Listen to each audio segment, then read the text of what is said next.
Well, we just spoke with Kelly Kennedy. We have another reporter who's been following the Republicans tonight in Sydney Stallworth.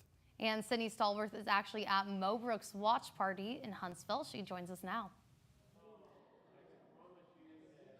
Hey guys, things have turned down a little bit as people have wandered off from the watch party, but Mo Brooks has been declared by AP as a winner for his race. So there was a lot of excitement here, but it's important to note that there were state and local names on the ballots as well. And we've been talking to voters all day across the valley to see what issues are on their minds.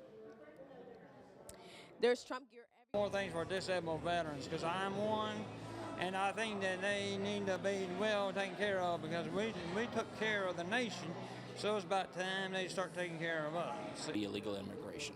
Immigration and abortion. I'm very anxious to see improved border security.